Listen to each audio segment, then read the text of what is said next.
Halo guys, ketemu lagi bareng gue Adele di channel Real Horror Story, di mana channel ini akan menghadirkan tentang cerita-cerita mistis seputar dunia astral berdasarkan pengalaman nyata atau real story. Gue adalah cewek indigo yang kebetulan diberi talenta oleh Tuhan untuk bisa merasakan kehadiran makhluk-makhluk gaib. Oke guys, sebelum gue lanjut lagi, jangan lupa untuk klik tombol like dan juga subscribe bagi kalian yang belum subscribe. Dan jangan lupa juga untuk komen serta share jika kalian suka dengan channel ini, supaya channel ini bisa terus eksis menghadirkan cerita-cerita mistis yang tentunya bisa menghibur kalian semua para pecinta horror story.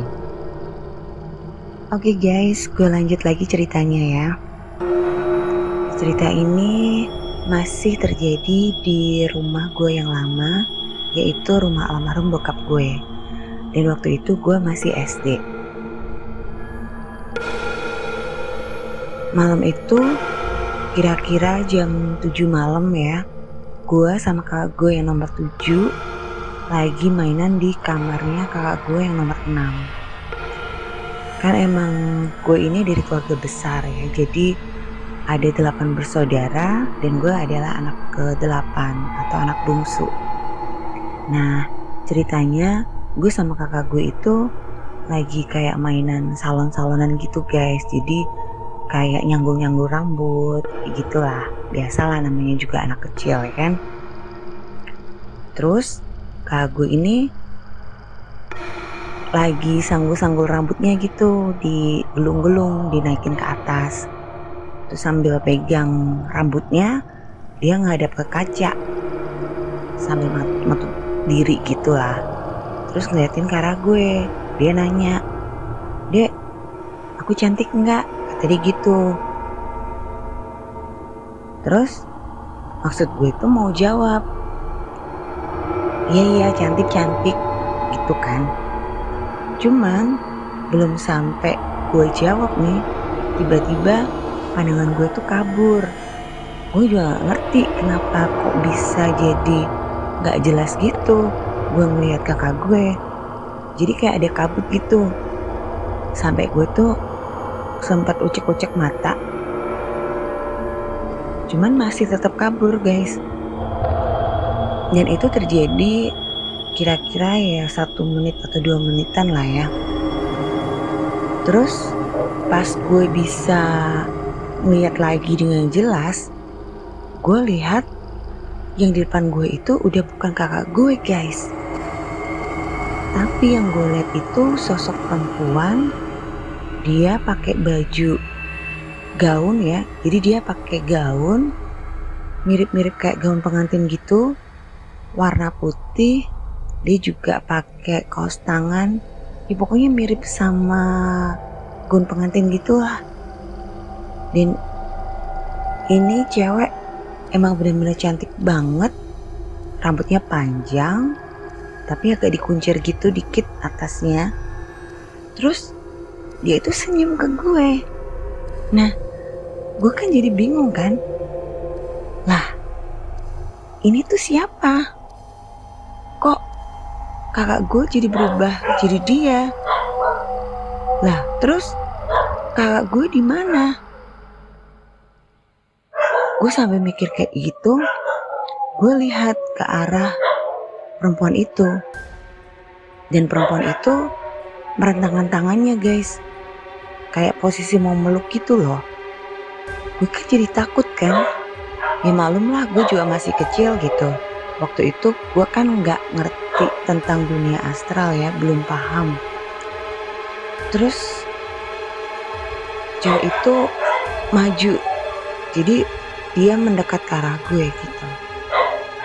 Karena saking takutnya gue mundur.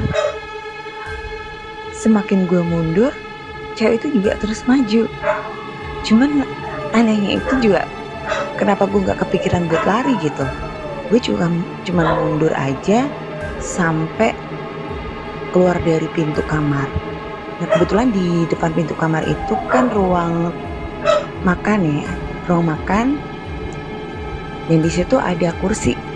Nah gue ini udah kepentok kursi itu guys, jadi gue udah gak bisa mundur lagi.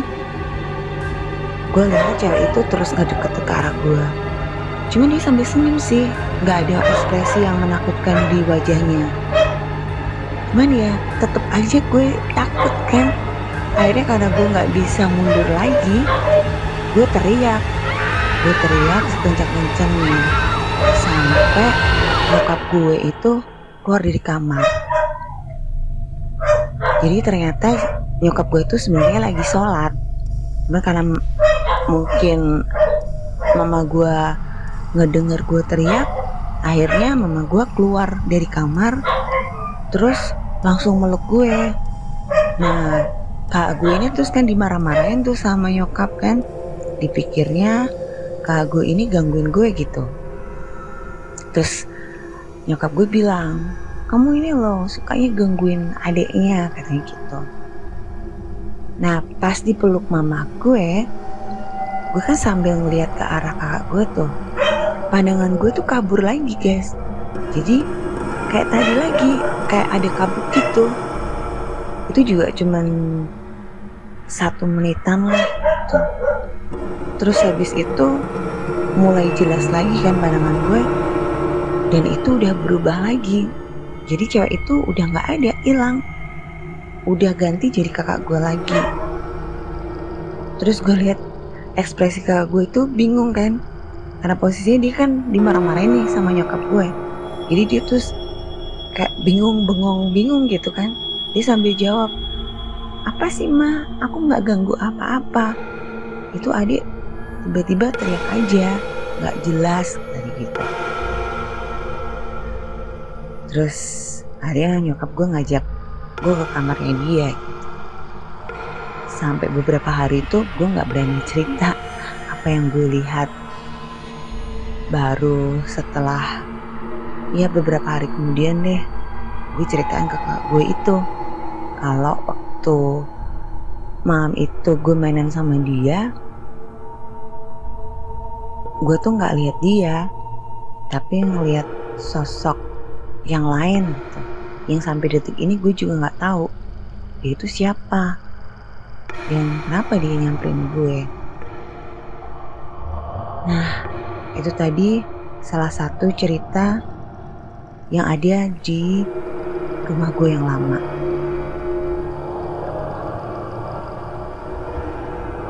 Dan cerita selanjutnya ini juga masih terjadi di rumah gue yang lama ya.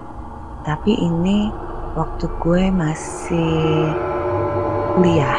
Kalau tadi kan gue masih SD, kalau ini gue udah kuliah.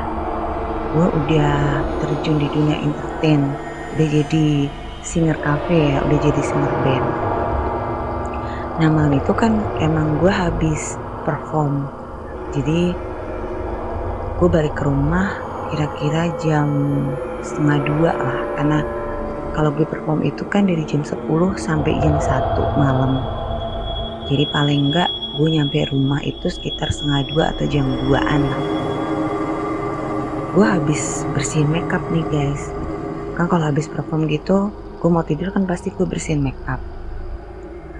Terus selesai bersihin makeup, gue mau ngebuang kapas bekas ngebersihin makeup gue ke tempat sampah yang ada di kamar gue. Gue lihat kok sampah di kamar gue penuh.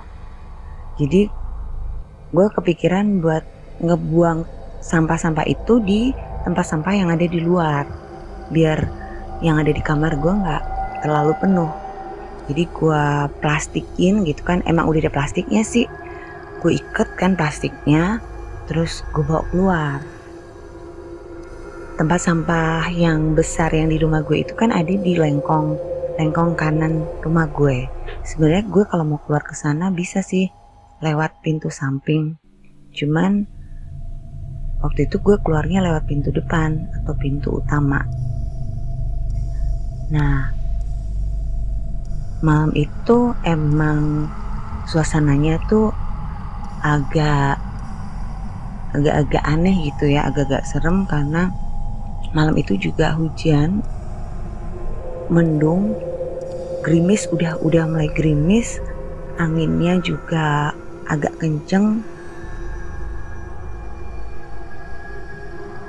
Dan malam itu jadinya sepi banget karena mungkin hujan dan juga udah tengah malam juga kan, udah hampir dini hari.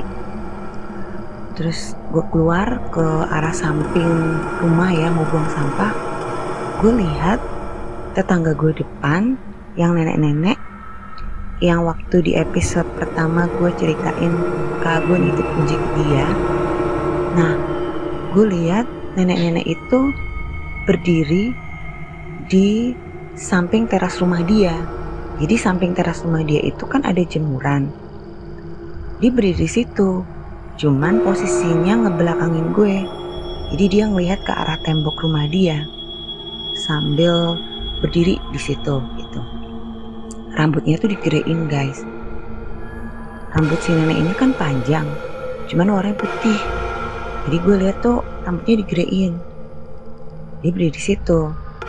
Tadinya gue pikir dia tuh lagi ngangkatin jemuran karena kan emang gerimis. Jadi gue kan nggak kepikiran apa-apa gitu, maksudnya nggak mikir yang aneh-aneh. Sambil gue tetap jalan ke arah samping rumah gue kan untuk ngebuang sampah. Cuman pas gue ngebuang sampah itu gue tiba-tiba kepikiran, loh perasaan kan nggak ada jemuran di situ. Jadi jemuran itu kosong, nggak ada baju-baju yang dijemur. Terus ngapain ya si mbak itu berdiri di situ? Apalagi tengah malam kayak gini, gerimis pula gitu kan. Dia ngapain gitu? Terus habis gue buang sampah, gue kan balik lagi nih, mau balik ke dalam rumah. Otomatis gue ngelewatin tempat yang tadi kan. Nah, karena gue penasaran, gue noleh lagi ke arah rumah tetangga gue yang ada di depan rumah gue persis itu. Gue lihat, gue pengen tahu gitu, si nenek itu ngapain sih berdiri di situ. Ternyata bener guys, si nenek itu masih di situ. Cuman sekarang posisinya udah nggak di tempat jemuran dia, tapi dia tuh udah berdiri di jalan. Jadi agak ke tengah jalan gitu, tapi masih deket sama rumahnya dia. Dan posisinya itu udah gak ngebelakangin gue, tapi ngadap ke arah gue guys. Jadi ngadap ke arah depan rumah gue persis gitu. Dia tuh sambil nunduk, terus rambutnya itu nutupin mukanya kan. Terus gak tahu kenapa gue itu langsung kayak merinding di boy gitu kan guys. Gue gak ngerti kenapa dia tuh posisinya seperti itu. Maksud gue tuh kan mau nanya, Mbah sedang apa? Maksud gue mau nanya gitu. Tapi guys, tiba-tiba si nenek itu ngegerem guys. Gitu, gila gak sih? Gue kaget lah. Dan langsung refleks, gue kabur guys. Gue kabur saking kagetnya, gue langsung kabur masuk ke dalam rumah. Terus gue nggak sengaja itu ngetutup pintu dengan kenceng, jadi ngejeder gitu kan. Nah di dalam rumah gue itu kan bokap gue markirin Vespanya dia gitu. Jadi kalau malam kan Vespanya dia diparkir di ruang tamu. Saking paniknya kan gue masuk buru-buru tadi, kayak gue tuh sampai kebleret plat nomornya Vespanya bokap gue tuh. Nah gue kan nutup pintu kencang tuh, ngejeder gitu kan. Terus bokap gue kan ketiduran di ruang tengah tuh, depan TV kan ada bangku panjang gitu. Dia biasanya memang suka tidur di situ karena sambil ngeliat TV. Kebangunlah dia karena suara pintu ngejeder itu. Terus gue kan dimarahin, Dek ngapain sih gue jederin pintu tengah malam kayak gitu. Nah terus gue bilang, ada setan gue gitu kan. Terus kata dia gitu. Setan, mana? Itu di luar, dia bilang gitu. Bokap gue nyamperin gue kan. Terus ngebuka gorden jendela. Mana? Itu di luar. Mana? Nggak ada apa-apa, kata gitu. Terus ada, itu berdiri depan rumah kita. Mana? Nggak ada, kata gitu. Terus gue sambil ngintip kan. Iya, ternyata udah hilang, nggak ada. Terus bokap gue bilang, dia sana tidur, berisik aja tengah malam, kayak gitu. Ya udah, akhirnya gue masuk ke kamar kan, sambil masih merinding gitulah. Nah, terus keesokan harinya itu siang hari gitu, ya menjelang sore lah. Anaknya si nenek itu lagi duduk di teras kan, kumpul-kumpul gitu. Biasa kan kalau sore biasa emang mereka suka duduk-duduk di teras. Kebetulan ada kakak gue juga, karena mereka sepantaran umurnya, jadi mereka lagi ngobrol gitu di situ. Gue yang lagi di teras kan nggak sengaja denger percakapan mereka, karena memang deket kan jaraknya, itu depan rumah gue persis gitu. Nah, si anaknya si nenek ini itu kan berprofesi sebagai penjahit borongan, guys. Jadi dia terima borongan jahitan dari pabrik konveksi gitu. Kalau dia dapat borongan banyak, dia biasanya lembur ngejahit sampai tengah malam. Nah, semalamnya itu dia kan lagi ngejahit. Dia biasa kalau ngejahit itu kan di ruang depannya dia, yang kebetulan depan mesin jahitnya dia tuh ada kaca nako gitu. Nah, dia ngebuka kaca nakonya kan, mungkin karena gerah gitu. Nah, semalam kan hujan tuh, jadi hawanya kan agak-agak lembab gerah gitu kan. Pas dia lagi ngejahit gitu, dia tuh ngelihat sosok nenek-nenek itu berdiri depan jendela dia, tapi posisinya ngebelakangin. Nah, dia juga mikir nenek-nenek itu kan ibunya dia kan. Dia tuh juga mungkin mau nanya gitu, Bu, ngapain di situ? Mungkin gitu kan. Karena ngapain juga sih ibunya tengah malam berdiri di depan depan jendela kamar dia. Jadi di jalan depan rumah dia juga ngapain gitu kan tengah malam. Cuman jadi sama, guys, kayak yang gue alamin gitu. Belum sempat si mbak itu nanya kan, ini si nenek ini udah ngegerem. Jadi langsung si mbak ini langsung nutup jendela kamarnya, jendela rumahnya itu kan nako, terus langsung kabur gitu, langsung ke kamar tidurnya dia, langsung tidur. Udah langsung ditinggal tuh kerjaannya karena saking takutnya gitu. Jadi ternyata malam itu yang diteror gak cuman gue yang dilihatin, yang didatengin sama makhluk itu. Ternyata tetangga gue pun, anak dari nenek tetangga gue ini juga ngelihat. Nah, itu benar-benar serem banget, guys. Karena bayangin aja kalau kalian ngelihat ada nenek-nenek tengah malam berdiri tengah jalan dengan rambut yang tergerai, terurai, nutupin wajah gitu, rambutnya putih panjang, dan tiba-tiba ngegerem seperti itu. Gimana coba? Oke, guys, sebenarnya masih banyak cerita-cerita mistis yang pengen gue ceritain ke kalian semua. Tapi nanti gue lanjut lagi di episode-episode berikutnya. Jadi jangan lupa untuk selalu pantengin channel Real Horror Story setiap Kamis malam. Dan sekali lagi jangan lupa buat klik tombol like serta subscribe buat kalian yang belum subscribe. Juga silahkan untuk komen dan juga share jika kalian suka dengan channel ini. Oke, guys, sampai ketemu lagi. Jangan lupa jaga kesehatan dan jangan lupa bahagia. Sampai jumpa.